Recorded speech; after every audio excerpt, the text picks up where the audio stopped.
Congress party బలోపేతం ఆపడం ప్రస్తుత రాజకీయాలకు చాలా అవసరమని కాంగ్రెస్ పార్టీ ఏపీ రాష్ట్ర అధ్యక్షురాలు వైఎస్ షర్మిలా రెడ్డి వెల్లడించారు. పల్నాడు జిల్లా నరసరావుపేటలో షర్మిలారెడ్డి పర్యటించారు. నరసరావుపేటలో జిల్లా కాంగ్రెస్ పార్టీ విస్తృత స్థాయి సమావేశంలో పాల్గొన్నారామె.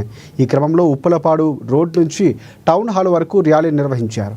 కాంగ్రెస్ పార్టీ కార్యాలయం వద్ద స్వాగతం పార్టీ డీసీసీ అధ్యక్షుడు అలెగ్జాండర్ నాయకులు స్వాగతం పలికారు. కాంగ్రెస్ పార్టీ అధికారంలోకి వస్తే రాష్ట్ర ప్రజలందరూ సంతోషంగా ఉంటారని చెప్పారు.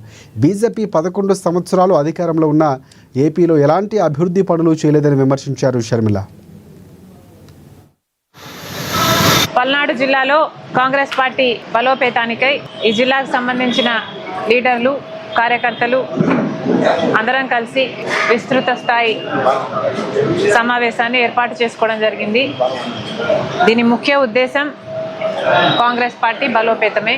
ముందు కార్యాచరణ ఎలా ఉండబోవాలి, ఏ ఇష్యూస్ టేకప్ చేయాలి, నాయకుల, జిల్లాకు సంబంధించిన కార్యకర్తల అభిప్రాయాలను, సూచనలు తీసుకోవడానికి, వాళ్ళకున్న ఇబ్బందులను తెలుసుకోవడానికి ఇక్కడికి కాంగ్రెస్ పార్టీ అధ్యక్షురాలిగా నేనే రావటం జరిగింది.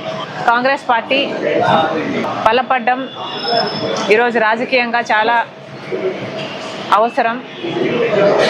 రాజకీయంగా మా పార్టీకి మాత్రమే కాదు, ఆంధ్ర రాష్ట్రానికి కూడా కాంగ్రెస్ పార్టీ బలపడాల్సిన అవసరం ఉంది.